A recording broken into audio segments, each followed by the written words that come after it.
పురపాలక ఎన్నికలపైన తెలంగాణ సర్కార్ ఫోకస్ పెట్టింది. పురపాలక మరియు నగరపాలక ఎన్నికలు ఫిబ్రవరి 2వ వారం లోపుగా పూర్తి చేయాలని అంతా సిద్ధం చేసేలా కనబడుతోంది. ఇప్పటికే రాష్ట్ర ఎన్నికల కమిషన్కు సీఎం రేవంత్ రెడ్డి సూచనలు సైతం జారీ చేశారట. ఏర్పాట్లు మొదలయ్యాయని చెప్పి ఎన్నికల కమిషన్ అధికారులు కూడా చెప్తున్నారు. ఇక జనవరి చివరికల్లా ఓటరు జాబితా సిద్ధం చేసి ప్రస్తుతం రాష్ట్రంలో జీహెచ్ఎంసీతో పాటుగా 8 కార్పొరేషన్లు 125 మున్సిపాలిటీలు ఉన్నాయి. అయితే ఫిబ్రవరిలో 2వ వారం కల్లా ఈ యొక్క ఎన్నికలు పూర్తి చేయాలని నిర్ణయించారు. ఇక జీహెచ్ఎంసీకి సంబంధించి ఫిబ్రవరితో గడువు ముగిస్తోంది. సో ఖమ్మం, వరంగల్ కార్పొరేషన్ల యొక్క గడువు ఫిబ్రవరిలో ముగుస్తోంది. విద్యార్థుల పరీక్షా సీజన్ మొదలయ్యేలోగా ఎన్నికలు పూర్తి చేసే ఆలోచన చేస్తోంది కాంగ్రెస్ పార్టీ ప్రభుత్వం. 4 చోట్ల పాలక వర్గాలకు ఏప్రిల్ వరకు గడువు ఉంది. అయితే వాటిని మినహాయించి మిగతా అన్నింటినీ కూడా పూర్తి చేసేలా సన్నాహాలు రూపొందిస్తోంది. 125 మున్సిపాలిటీలు, 8 కార్పొరేషన్లు, GHMC. So GHMC, Warangal, Khammam ఈ 3 కూడా ఫిబ్రవరిలో ముగిసే అవకాశం, మరో 4 ఏప్రిల్లో ముగియబోతున్నాయి. సో మిగిలినటువంటి అన్నింటినీ కూడా ఫిబ్రవరి 2వ వారంలోగా పూర్తిగా ఎన్నికలు పూర్తి చేయాలని ఒక ఆలోచన కాంగ్రెస్ పార్టీ ప్రభుత్వం చేస్తోంది. ఇప్పటికే ఓటర్ల జాబితాను సైతం సిద్ధం చేసింది ఎన్నికల కమిషన్. ఇటు రేవంత్ రెడ్డి నుంచి ఎన్నికల కమిషన్కి సూచనలు కూడా జారీ అయ్యాయట. ఎస్, మా ప్రతినిధి మధు ఉన్నారు. మధు, సో ఫిబ్రవరి 2వ వారం కల్లా ఎన్నికలు పూర్తి చేయాలని ఒక ఆలోచన కాంగ్రెస్ పార్టీ ప్రభుత్వం చేస్తోంది. సో మరి దీని సంగతి ఏంటి? రిజర్వేషన్ ఎలా ఉండబోతున్నాయి? గతంలో గ్రామ పంచాయతీ ఎన్నికల్లోనే అన్ని రకాలుగా చెప్పి ఆ తర్వాత సైలెంట్ అయిపోయి చేతులు ముడిచేసింది, పంగనామం పెట్టింది ప్రభుత్వం అనేది ప్రజల్లో ఒక భావన కలిగింది బీసీ రిజర్వేషన్ పైన. సో ఇప్పుడు ఏం జరగబోతోంది? ఈ పురపాలక నగరపాలక ఎన్నికలు జరిగే లోపే బీసీ రిజర్వేషన్ పై క్లారిటీ వచ్చే అవకాశం ఉందా? ఎప్పుడు జరగబోతున్న ఎన్నికలు అప్డేట్స్ ఏంటి? ఎగ్జాక్ట్లీగా ఫిబ్రవరి 2వ వారం లోపల పూర్తి అయ్యేటువంటి సిచ్యువేషన్ కనిపిస్తా ఉంది. ఫిబ్రవరితో గడువు ముగిసే నుండి జీహెచ్ఎంసీ, ఖమ్మం, వరంగల్ కార్పొరేషన్లు ఆల్రెడీ జీహెచ్ఎంసీ పరిధిలో ఉన్నటువంటి మున్సిపాలిటీలు, 8 కార్పొరేషన్లు వీటన్నిటిని కూడా జీహెచ్ఎంసీలో విలీనం చేసుకున్నటువంటి సిచ్యువేషన్ ఈ మధ్యకాలంలోనే మొత్తం దీనిపైన ఒక క్లారిటీ వచ్చింది. జీవో రిలీజ్ చేసి పూర్తి స్థాయిలో ఏర్పాట్లు జరుగుతున్నటువంటి పరిస్థితి ఉంది. దాంతోపాటు మొత్తం తెలంగాణ రాష్ట్ర వ్యాప్తంగా ప్రభుత్వం ఫోకస్ చేస్తా ఉంది.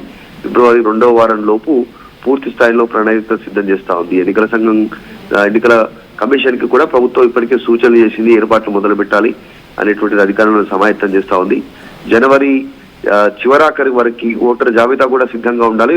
రాష్ట్రంలో జీహెచ్ఎంసీతో పాటు 8 కార్పొరేషన్లు, 125 మున్సిపాలిటీలు కూడా ఎన్నికలు నిర్వహించాలనేటువంటి ఆలోచన చేస్తా ఉంది. ఇక రిజర్వేషన్ మొన్న స్థానిక సంస్థల్లో బీసీలకు సంబంధించినటువంటి రిజర్వేషన్ 42% అమలు చేస్తామని ఏదైతే చెప్పిందో దాన్ని అమలు చేయకపోయినటువంటి పరిస్థితి ఉంది. పార్టీ పరంగా కూడా పూర్తి స్థాయిలో ఇంప్లిమెంట్ చేయలేనటువంటి సిచ్యువేషన్ సర్పంచ్ ఎన్నికల్లో కనపడింది.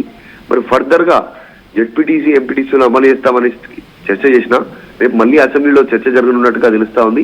ఏం జరుగుతుందో చూడాలి. వాస్తవానికి చెప్పాలంటే అది రాజ్యాంగబద్ధంగా ఇచ్చేటువంటి సిచ్యువేషన్ లేకపోవడంతో కాస్త ఏం చేయాలో పాలుపోని స్థితిలో కాంగ్రెస్ పార్టీ పరిస్థితి ఉంది. ప్రతిపక్షాల నుంచి, బీసీ సంఘాల నుంచి విమర్శలు ఎదురవుతానే ఉన్నాయి. ఇప్పటికిప్పుడు రాజ్యాంగబద్ధంగా ఇచ్చే సిచ్యువేషన్ లేకపోవడం, కేంద్రం తలుచుకుంటే తప్ప, కేంద్రం ఇవ్వాలనుకుంటే తప్ప 9th షెడ్యూల్ ద్వారా రాజ్యాంగ సవరణ జరిగితే తప్ప 42% రిజర్వేషన్ ఇచ్చేటువంటి అవకాశం లేదు రాజకీయ పరంగా. అసెంబ్లీ సమావేశాలు నిర్వహిస్తోంది, ముఖ్య ఉద్దేశం దాని గురించి అనేటువంటి ఒక మాటని కాంగ్రెస్ పార్టీ నాయకులు, మంత్రులు, ఎమ్మెల్యేలు చెప్తున్నారు. సో ఇప్పుడు ఈ సమావేశాల యొక్క ముఖ్య ఉద్దేశం అదైనప్పుడు దానికి ఏదో కొలిక్కొచ్చే అవకాశం ఉందా? ఇస్తామనో లేదనో ఏదో క్లారిటీ ఇస్తారా? సాధ్యమయ్యే సిచ్యువేషన్ లేదు. రాజ్యాంగబద్ధంగా, చట్టబద్ధంగా ఖచ్చితంగా రిజర్వేషన్లు అమలు చేసేటువంటి సిచ్యువేషన్ లేదు. పార్టీ పరంగా ఇద్దామనేటువంటి చర్చ చేస్తా ఉన్నారు. ఇప్పుడు మొన్న జరిగినటువంటి కేబినెట్ సమావేశంలో కూడా సూత్రప్రాయ నిర్ణయం ఇదే తీసుకున్నట్టుగా తెలుస్తా ఉంది. పార్టీ పరంగా అనౌన్స్మెంట్ చేద్దాం, రేపు వచ్చేటువంటి కొన్ని గుర్తుల ఎన్నికలన్నీ కూడా పార్టీ గుర్తుతో జరిగేటువంటి ఎన్నికలు కాబట్టి పార్టీ పరంగా మనం రిజర్వేషన్ అమలు చేద్దాం, మిగతా పార్టీలు వాటిని ఫాలో అవ్వక తప్పని పరిస్థితి ఉంటుంది అనేటువంటి సూత్రప్రాయ నిర్ణయానికి వచ్చారు. గతంలో ఇదే చెప్పింది కాంగ్రెస్, ఇప్పుడు అదే చెప్పే ప్రయత్నం చేస్తా ఉంది. ప్రస్తుతం అయితే మాత్రం జీహెచ్ఎంసీతో పాటు 8 కార్పొరేషన్లు, 125 మున్సిపాలిటీలకు ఫిబ్రవరితో గడువు ముగియనుంది కాబట్టి మొత్తం ఖమ్మం, వరంగల్ కార్పొరేషన్లు కూడా అన్ని కలుపుకొని పూర్తి స్థాయి లోపల 10th ఇంటర్మీడియట్ ఈ ఎగ్జామ్స్ స్టార్ట్ అయ్యే లోపల ఎన్నికలు నిర్వహించాలి మార్చి కంటే ముందే అనేటువంటి ఒక నిర్ణయానికి వచ్చినట్టుగా కనిపిస్తా ఉంది. Right, thank you Madhu. So మొత్తంగా పురపాలక నగరపాలక ఎన్నికలు నిర్వహించేందుకు రాష్ట్ర ప్రభుత్వం సిద్ధమైన ఇప్పటికే ఎన్నికల కమిషన్ కూడా ఆదేశాలు జారీ చేసింది. అటు ఎన్నికల కమిషన్ కూడా ఓటర్ జాబితాను సిద్ధం చేసినట్టు తెలుస్తోంది. సో జనవరి మొదటి 2 వారాల్లో కల్లా జాబితా సిద్ధం కావాలి, ఫిబ్రవరి 2వ వారం లోపుగా ఎన్నికలు పూర్తి కావాలనేది కాంగ్రెస్ పార్టీ ప్రభుత్వం యొక్క లక్ష్యంగా కనబడుతోంది. సో ఫిబ్రవరి కల్లా అటు జేహెచ్ఎంసీ, ఖమ్మం, వరంగల్ కార్పొరేషన్లకు సంబంధించినటువంటి గడువు కూడా ముగుస్తుంది. మరో 4 కార్పొరేషన్లకు ఏప్రిల్ వరకు గడువు ఉంది కాబట్టి మిగిలినటువంటి ఆ 4 వదిలేసి మిగిలిన 125 మున్సిపాలిటీలు, 4 కార్పొరేషన్లకు సంబంధించి ఎన్నికలు నిర్వహించాలని కాంగ్రెస్ పార్టీ ప్రభుత్వం ఆలోచిస్తోంది. సో అన్ని రకాలుగా సంసిద్ధమైంది. ఇక బీసీ రిజర్వేషన్లకు సంబంధించి చాలా మంది ఉత్కంఠగా ఎదురు చూస్తున్నారు, బీసీలకు అవకాశం వస్తుందనే రకంగా మాట్లాడుతున్నారు. కాబట్టి ఇటువంటి సిచ్యువేషన్ ఏం లేదు.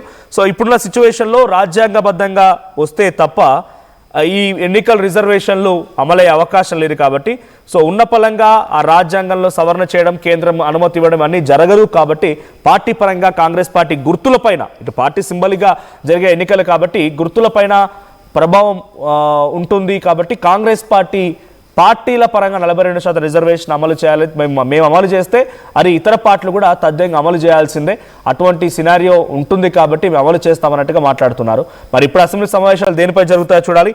సో 120 మున్సిపాలిటీలు, 9 కార్పొరేషన్లు ఏడాది జనవరిలో గడువు ముగిసింది. సో ఆల్రెడీ 2025 జనవరి కల్లా టైం అయిపోయింది. అయితే ప్రస్తుతానికి 27 మున్సిపాలిటీలని, ఆ తర్వాత పలు కార్పొరేషన్లని జేహెచ్ఎంసీలోకి విలీనం చేశారు ఆల్రెడీ. సో 8 కార్పొరేషన్లు, 120 మున్సిపాలిటీలు ఉన్నాయి మొత్తంగా. ఫిబ్రవరితో అటు జేహెచ్ఎంసీ, వరంగల్, ఖమ్మంకి సంబంధించిన గడువు కూడా ముగియబోతోంది. సో ఖమ్మం, వరంగల్ కార్పొరేషన్లు, మహబూబ్ నగర్, నల్గొండ జిల్లాలో 2 మున్సిపాలిటీల పాలక వర్గాలకి కొంత ఏప్రిల్ వరకు గడువు ఉందట. సో ఆ లోపుగా మిగిలిన వాటన్నిటిని కూడా పూర్తి చేయాలని ఒక ఆలోచన కాంగ్రెస్ పార్టీ ప్రభుత్వం చేస్తూనే ఈ ఎన్నికలు దృష్టిలో ఉంచుకొని సుమారుగా 2,780 కోట్ల రూపాయలు ఆల్రెడీ విడుదల చేసింది. దేనికోసం? అటు వివిధ మున్సిపాలిటీలకి లేకుంటే వివిధ కార్పొరేషన్లకి. సో జేహెచ్ఎంసీ మినహా మిగతా అన్ని పట్టణ సంస్థలకి, నగరపాలక సంస్థలకి సుమారుగా 2,432 కోట్ల రూపాయల పనులు కూడా ఆల్రెడీ స్టార్ట్ అయ్యాయంట. సో ఇవే కాకుండా కొత్తగా ఏర్పడిన మున్సిపాలిటీలకి 15 కోట్ల రూపాయల నిధులు కూడా కేటాయించి వాటి అభివృద్ధి కార్యక్రమాలు కూడా ముందు తీసుకెళ్తున్నారు. ఇక గ్రామ పంచాయతీలు, శివారులో కలిపినటువంటి గ్రామ పంచాయతీలకు సంబంధించి దాంట్లో కూడా 20 కోట్ల రూపాయల నిధులు ఇచ్చారు. ఇక కార్పొరేషన్లకి 30 కోట్ల రూపాయల అదనంగా నిధులు మంజూరు చేశారు. సో ఎలాగైనా సరే ఆయా నియోజకవర్గ, ఆయా మున్సిపాలిటీల్లో, ఆయా నగర కార్పొరేషన్లో గెలిపే లక్ష్యంగా కాంగ్రెస్ పార్టీ సుమారుగా 2,700 కోట్ల రూపాయలు ముందుగా అభివృద్ధి కార్యక్రమాల కోసం ఆయా మున్సిపాలిటీలో, కార్పొరేషన్లో ఖర్చు చేయడానికి విడుదల చేసినట్టు తెలుస్తోంది. ఆయా అభివృద్ధి కార్యక్రమాలు కూడా శంకుస్థాపనలు అయ్యాయి. సో మరి ఈసారి మున్సిపల్ ఎన్నికల్లో, కార్పొరేషన్ ఎన్నికల్లో మీ మద్దతు ఎవరికి ఉండబోతోంది? పార్టీల పరంగా కాంగ్రెస్, బీఆర్ఎస్, బీజేపీ, ఈ 3 పార్టీలో మీ సపోర్ట్ ఎవరికో కామెంట్ చేయండి.